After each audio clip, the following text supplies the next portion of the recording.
Are you thinking about moving? Then this presentation is for you.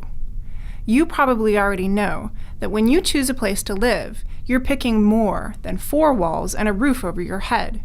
You know you're also choosing neighbors, your neighborhood, how safe you'll feel, your grocery store, which school your kids will go to, and how far it is to get to work. You may know that choosing a home also means you're choosing how to get around, how long it takes you to get around, and even how much you'll spend on transportation. So when you choose your home, you're also choosing how much time and money you'll spend to get to your regular destinations. But here's something that most people don't know. In our area, transportation costs most families who have housing assistance about 30% of what they earn each month. For many, that's about as much as housing. You most likely know how much you pay for rent. You pay that all at once. But you may not realize how much you spend on transportation because you pay for that a little bit at a time. Think about it. Gas, bus passes, car repairs, insurance, it all adds up.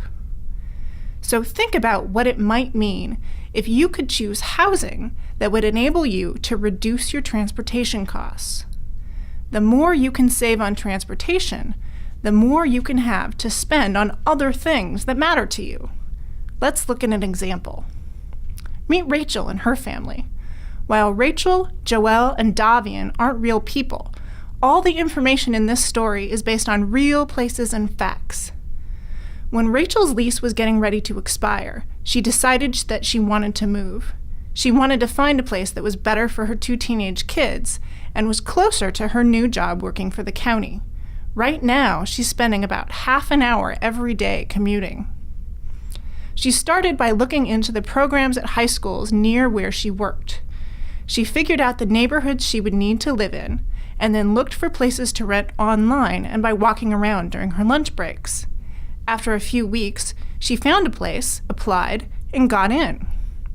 Now Joelle, who has a beautiful singing voice, will get to go to a school with a great choir. And Davian's school has a much better science program. He hopes to become a medic when he grows up. Plus, Rachel is just 8 minutes by car from where she works, so she can get to work in no time. Rachel's biggest bonus in this move? No more sitting in rush hour traffic.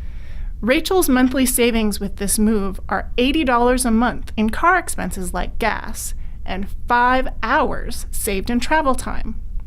If, like Rachel, you're thinking about moving, we have some new tools that you can use. If you have access to the internet through a computer, it can be at a library or even on a cell phone, you can go to websites that can help you figure out good areas to look for housing based on your frequent destinations. One of the free online tools you can use is WalkScore Apartment Finder. Here's how it works. First, you enter in the place you go most often, like work, or your doctor, or the store, or a relative's house. Then, you enter in the kind of transportation you plan to use to get there: car, transit, walking, or biking, and how long you're willing to travel. Then, it will create a map, like the one you see here. The highlighted area is your travel zone, the parts of your community that are within your chosen travel time of your destination. That is where you want to look first for housing. You can even enter in 2 or more destinations, like this example here, and the program will create travel zones for each. The best place to look for housing is where the 2 travel zones overlap. One way to use your map is to print a copy and then walk or ride around your travel zone and look for places with for rent signs. You can look for housing in your travel zone on that same website. They have links to some rental listings. You can search the listings for places with the right number of bedrooms and rent in a range you can afford. There's no guarantee you'll find anything, but it's easy to check. Remember, these websites don't show everything that's for rent, and it may be hard to meet some of the screening criteria. You still have to do your homework and make the calls. Here are 2 websites that can help you figure out your commuting zones and look for listings. Apartment Finder by WalkScore, and PadMapper. A third website, Google Maps, can help you figure out how long it will take you to get to places you go frequently. You can check out these websites anytime you want. They're free. We can show you how to get more information about how to use them. We also have 2 printed tools to help you make smart choices about transportation when you're looking for a place to live. The first is a worksheet that will allow you to compare transportation costs for 2 places you're thinking of living. The second is a checklist you can use when you go look at a place to rent. Ask us how to get these tools. Okay, we've done a lot of talking. And if you're moving, you may feel like you're under a lot of pressure.